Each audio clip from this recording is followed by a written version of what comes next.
Hi guys, Adam the OT back again with some more simple, fun and effective OT games that are perfect for the home, the clinic or the classroom. If you like these videos and want to stay updated with new games and activities over the summer, just click subscribe.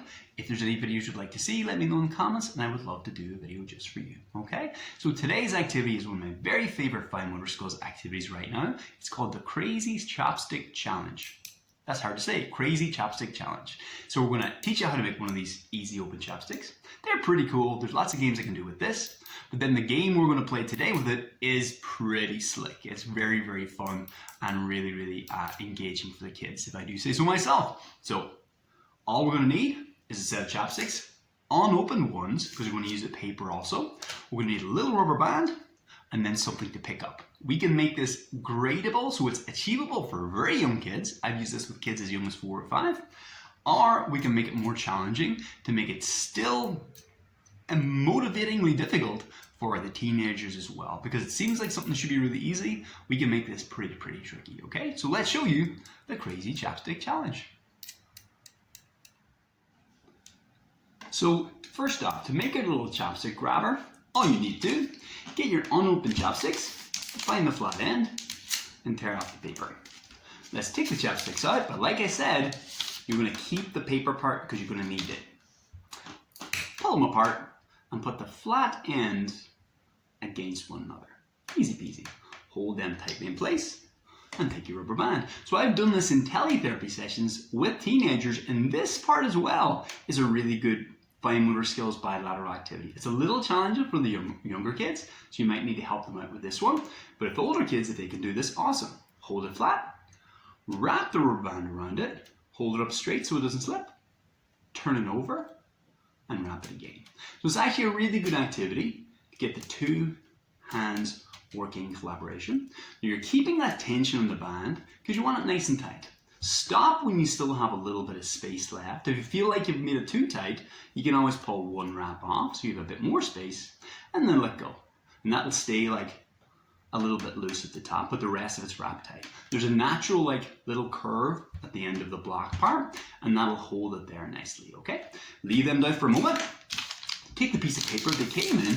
Now we don't need all of it because that usually makes it a little bit too big and unwieldy. Instead, rip it in half. Perfect. Take the unopened end and begin to roll it up. Roll. Perfecto. Okay, kids can use the table if they want. It's a little easier. Or if they can, just keeping their eyes on it, keeping the two hands working together. Rolling up.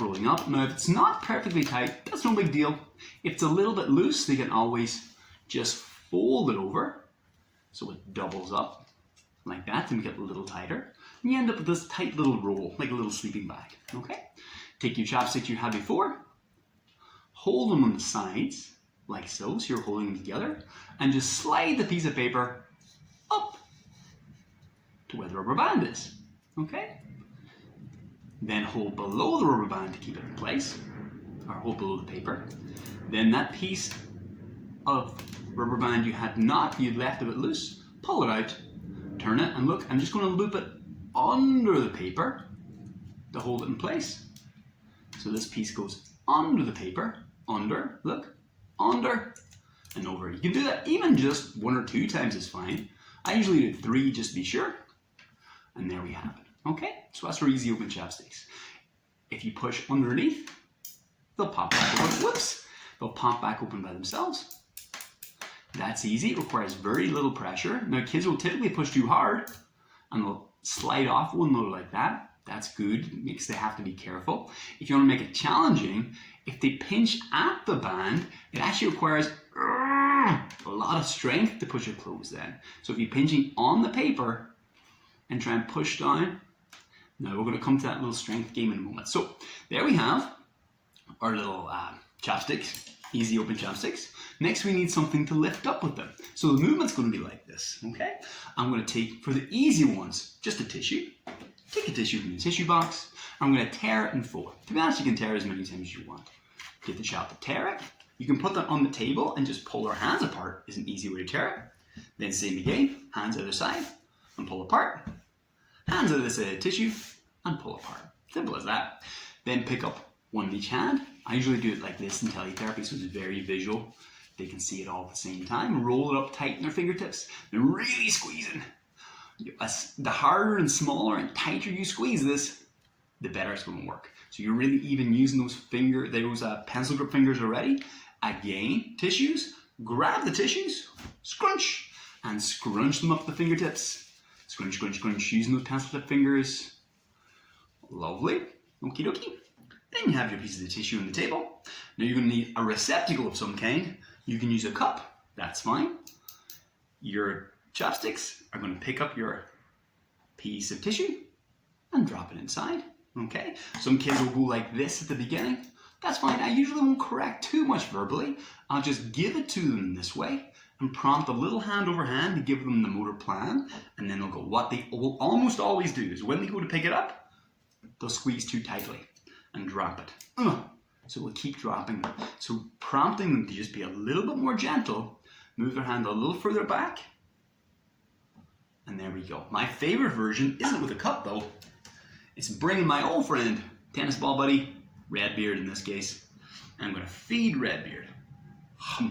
So it's relatively easy with soft squishy things like tissues or little sponges.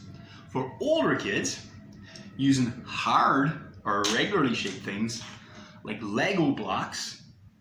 Lego blocks are quite tricky to pick up, so you need a very even pressure,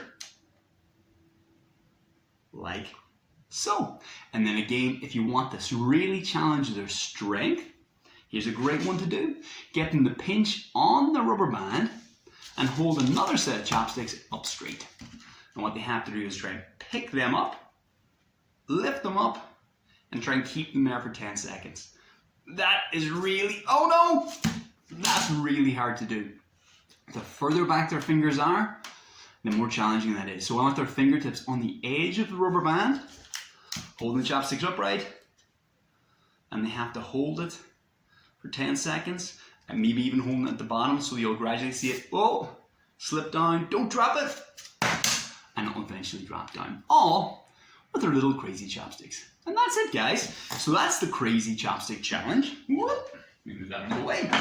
Really, really fun one. Great for lots of different fine motor skills and dexterity. It's very fun, very engaging. It can be graded for being accessible and still fun and motivating for 4 and 5-year-olds, and then even challenging, but still fun and engaging because it's silly and novel for 16, 17-year-olds, or some of my older ones I use this on. Okay, thank you so much, guys. If you like this one and want to stay updated with similar little games and activities, just click subscribe and I'll keep you posted with the new videos. It'll come out week by week now over the summer because I'm getting lots of requests. It's families are home during the summer months and want little games and activities for working these fine motor skills and gross motor skills. Thank you so much, everyone. That's me, Adam the OT, for another week. Out.